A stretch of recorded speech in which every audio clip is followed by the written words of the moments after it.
በኮንትራት አዲስ የመጣችሁ ቶች ባካችሁ በዚህ ቼታችን ላይ የደረሰው በእናንተ ላይም እንዳይደርስ ጥንቃቄ አድርጉ። አሁኑኑ የመኖሪያ ወረቀታችሁን ፈትሹ። እንዲሁም ደግሞ ገና አዲስ ከሆናችሁም የመኖሪያ ወረቀታችሁ ካልተሰራላችሁ በየጊዜው ጭቅጭቋቸው እንዲያሰሩላችሁ፣ ማሰራት የማይችሉ ከሆነ ደግሞ ወደ ቢሮ እንዲመልሷችሁ አድርጉ ማለት ነው። ምክንያቱም የሀገሬ ልጆች ብዙ ሰው የተሳሳተ ነገር ሲያስተላለፈ ሰማለሁ። እሱም ምንድን ነው ችግር የለም ቀራማ ቢቆጥርባችሁ በእነሱ ነው ምንም አትሆኑም ምናምን ነገር ይሏቸዋል አይደለ? እንዲሁም ደግሞ መዳሜን ጠይቂያት ነበረ፣ አንቺን አይመለከትም የቀራማ ብርም ሆነ ይቃማ እኛን ነው የሚመለከተን እንጂ ስለዚህ አርፈሽ ስሪ አይመለከትሽም አገባሽም ብላለችኝ። ከመጣው 6 ወሬ ነው 5 ወሬ ነው አመቴ ነው 2 አመቴ ነው። አሁን ወደ ሀገር የመሳፈር እችላለሁ ወይ እንዴት ነው የሚሄዱ ምናምን ብቻ ብዙ ጥያቄ የሚጠይቃለ ማለት ነው። የሀገሬ ልጆች እባካችሁን የሆነ ነገር በራሳችን ላይ እስከሚደርስ አንጠብቅ። በሰዎች እየደረሰ ባለው ነገር እንማር ነው። ገባችሁ? ለምን ብትሉ እኛም የሰው ሀገር ነው ያለ ነው። የሰው ሀገር ላይ ወረቀታችን ካለቀ አንድ ቀንም በነፃ የምታደርበት ምክንያት የለውም፣ ይቆጥራል። ምክንያቱም ሀገራችን አይደለም የሀገሬ ልጆች፣ ሀታ ሀገራችን በአሁኑ ሰዓት ያለመታወቂያ መንቀሳቀስ አይቻልም፣ አይደለም ከሰው ሀገር ላይ ይቅርና ማለት ነው። እናም እባካችሁን ቀለል አድርጋችሁ አትዩት ማለት ነው የምፈልገው። ቆይ መጀመሪያ በዚህ ቼታችን ላይ የደረሰውን ነገር ልንገራችሁ። ቪዲዮ ላይክ እና ሼር አድርጉት። አትቆጥሩበትም ማለት ነው። ትመጣላችሁ ቪዲዮ ትጀምሩና ትሄዳላችሁ። ከዚያ የሆነ ነገር ሲነገራችሁ ምንድነው ትላላችሁ። አሁን ሰሞኑን ስለ አክሲዮን እያወራው ነበርና አክሲዮን ምንድነው እያላችሁ ነበር። የሆነ ነገር ማለት ነው። የአገልግሎት ብር ስላችሁ የአገልግሎት ብር ምንድነው ትላላችሁ። የአገልግሎት ብር ምን ይባላል ትላላችሁ። እኔ እኮ ግን እስከዚያው ላይ ይናገራል የሀገሬ ልጆች። ችግሩ ምንድነው? እናንተ ቪዲዮን አትጨርሱትም። እንዴ በአንድ ደቂቃ በሁለት ደቂቃ እኮ የዩቲዩብ ቪዲዮ አልቅም ያገሬ ልጆች። ስለዚህ ከቻላችሁ ሀታ ስራ ላይ ሆናችሁ እኔ ደግሞ አልሐምዱሊላህ አላህ የጥሩ ድምጽ ነው የሰጠኝ። ጥሩ ድምጽ ስላችሁ በቃ ኃይል አለው ድምጽና በቀላሉ መስማት ትችላላችሁ ስራ እየሰራችሁ ራሱ ማለት ነው። ስለዚህ ቪዲዮ እስከ መጨረሻ ስሙ ያገሬ ልጆች። ሁሉን ያመጣሁትን ርዕስ ስለዚህ አመል ሳልመልስ ቪዲዮውን አልዘጋውምና መሀል ላይ መጨረሻ ላይ መጀመሪያ ላይ መልሱ ልታገኙ ትችላላችሁ። እና ደግሞ ላይክ እና ሼር አድርጉ ለሌላ እህቶች እንዲደርስልኝ ስለምፈልግ ማለት ነው ያገሬ ልጆች። እና አንቺታችሁን ይውትላችሁ መሰላችሁ እንዴት እንደምታሳዝን የኔ ምስኪን እህት ማለት ነው።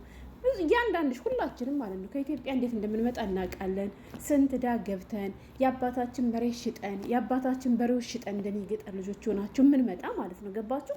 ያን ሁሉ ዋጋ ከፍለን መተን ስለዚህ ሳንሰራ እንደዚህ ብለን በሰው ሀገር ቆልምም ስንል ጠያቂ በሌለበት አናሳዝንም? ያን ሁሉ ውጣ ውረድ አሳልፈን መተን ሳንሰራ ወደ ሀገራችን ስንመለስ አናሳዝንም? እኛንም የቤተሰቦቻችን ልብም እንሰብራለን የሀገሬ ልጆች። ስለዚህ በመጀመሪያ ሁላችንም አላህ አግዘን፣ የእሱ እገዛ ነው። ግን ደግሞ የሀገሬ ልጆች ከአላህ በታች በስደት ያለ ነው ራሳችን እኛው ራሳችን ነን የምንለው በምክንያት ነው። እናማ ጠንካሮች መሆን አለብን።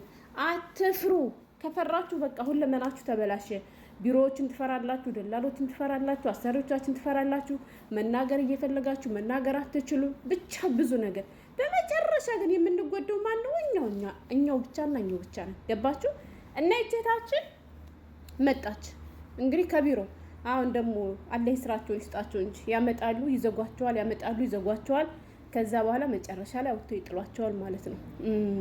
ቢሮ ላይም ሆነ በነገራችን ላይ ቢሮ ላይ እንደዚህ ያለ ነገር ከገጠማችሁ ጠፍታችሁ እድላችሁ ሞክሩ ያገሬ ልጆች። ዙሮ ህገ ወጥ ሆናችኋልና ማለት ነው። ገባችሁ? ሳሰሩ ህገ ወጥ ከምትሆኑ ጠፍታችሁ እኮ ስራ ልታገኙ ትችላላችሁ። ስለዚህ ታሽጋችሁ ዝም ብላችሁ ከምትሞቱት እዚሁ ቢሮ ላይ ከሆናችሁ ጥፉና እድላችሁ ሞክሩ። ለነሱ መደበሪያ አትሆኑ ማለት ነው። እና እህታችን መጀመሪያ እንደመጣች ቢሮ ነበር ያረፈችው ማለት ነው። ከዛ ከቢሮ እንዳረፈች ፓስፖርቷንም ወረቀቷንም እሷ ይዘባታለች። ማን? ቢሮዋ ማለት ነው፣ ደላሎች። እና ከዛ በኋላ ይች ልጅ ደህና ስራ አግኝታ ነበር ማለት ነው። ደህና ስራ አገኘች። ስራ አግኝታ ስትሄድ ፓስፖርቱ አልተሰጣትም ነበር ማለት ነው። ፓስፖርት ሳይሰጥ ይሄዳል እንዲህ ወደ ቢሮ።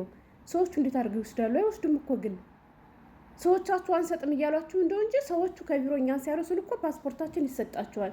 ለምን ብትሉ ፓስፖርታችን ከሌለ እኮ እነሱም እኮ ይጠየቃሉ። ሀታ ገና እንኳን ብንሆን ማለት ነው ሀገሬ ልጆች። ገባችኋ?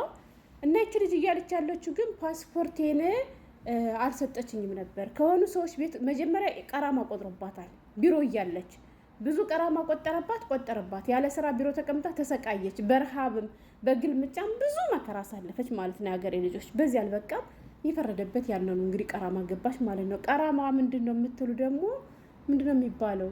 ግብር የሚከፈል ማለት ነው። እንደ ግብር ልበላችሁ ዳ ገባች። ይህ መንግስት ዳ ገባችሁ። አሁን ምንድን ልበል ቀራማ አሁን በእኛ ሀገር ለምሳሌ ሱቅ ያላችሁ ልጆች ታውቃላችሁ፣ ወይም ነጋዴዎች በየአመቱም ሆነ በየ2 አመቱ በየ7 አመቱ አላቅም የምንድን ባለው የንግድ ፍቃድ ይታደሳል አይደለ? የንግድ ፍቃዳቸው ካልታደሰ ጭማሪ ላይ ይመጣል። ልክ እንደዚያ ማለት ነው። አዲስ የመጣችሁ ቀራማ ምንድነው፣ ኢቃማ ምንድነው፣ ኢጃዛ ምንድነው ስለምትል ነው ሄድላችሁ የቻልኩት ማለት ነው። እና ይቺ ልጅ ከዚያው ቢሮ ሆና እያለ ለብዙ ወራት ስራ ሳትገባ ቆየችና ቀራማ ገባች። ከዛ በመጨረሻ ሰው አገኘችና ስራ ገባች። ያገሬ ልጆች ስራ ከገባች በኋላ ሲታይ ሰዎቿ ማለት ነው መቼ ነው የመጣሽ? እንደዚህ ቀራማ ቆጥሮብሻል ስራት፣ አዎ ቆጥሮብኛል ትላቸዋለች ማለት ነው።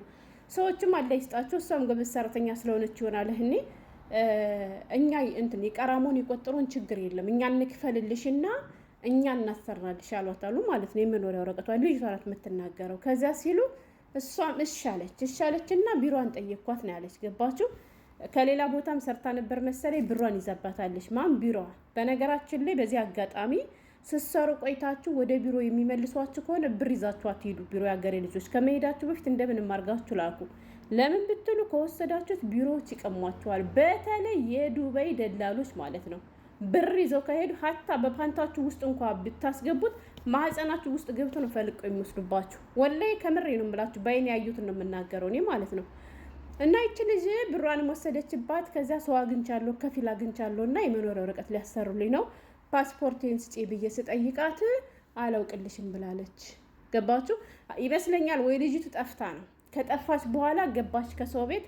ከዛ በኋላ እነዚያ ሰዎች ደግሞ ሲያዩት ህገ ወጥ ነች እና ህገ ወጥ ነች ግን ፓስፖርትሽ ካለ ፓስፖርትሽን አምጪና ቀራማውን ከፍለን እኛ ከፊል ሆነን እናሰራልሽ ብለዋት ነበር። ከዛ ከሷ ስለጠፋች መሰለኝ እንጂ ባጠፋም አንድሮ ከመጀመሪያውም ፓስፖርቷን ነበር ይዘው የሚሄዱ ሰዎቹ።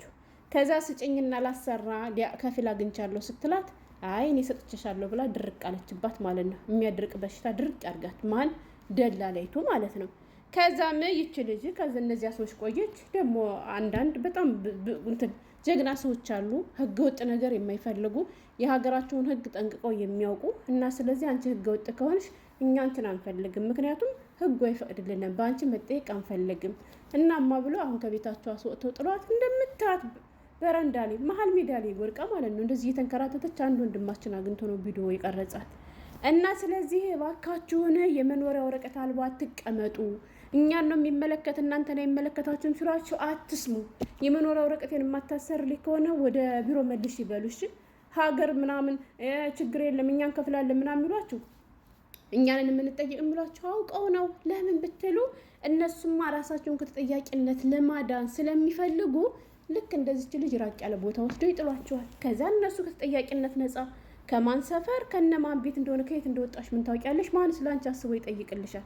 ለመክሰስ ራሱ አትመቹም። ለምን ህገ ወጥ ሆናችኋል። ህጋዊ ብትሆኑ መክሰስ ትችላላችሁ። እና የመኖሪያ ወረቀታችሁ ላይ ትኩረት አድርጉ። በየ2 አመቱም ሆነ በየአመቱ መታደሱን ደግሞ እርግጠኛ ሆኑ። አሁን ሳውዲ ላይ በየአመቱ መሰለኝ የሚታደስ አላውቅም። ዱባይ ላይ አሁን በየ2 አመቱ ነው የምናሳድሰው። አንድ ቀንም አልፎብኝ ማውቅም። እነሱ እንኳን ቢረሱ እናንተ ቀድማችሁ እዩት ማለት ነው። ብዙ ልጆች ረስቸው ነው ብላ አላሰራችልኝም ምናምን። እናንተ ምን ትሰራላችሁ? እንዴት ነው የማላውቀው? እንዴ ጥገኝነቴን ረሳሁት? እንዴ ሀገሬ ልጆች ሁሌም እንደ መንገደኛ እኮ ተንጠልጥል የሚኖር ስለዚህ የምረሳበት ምክንያት የለም። ሆ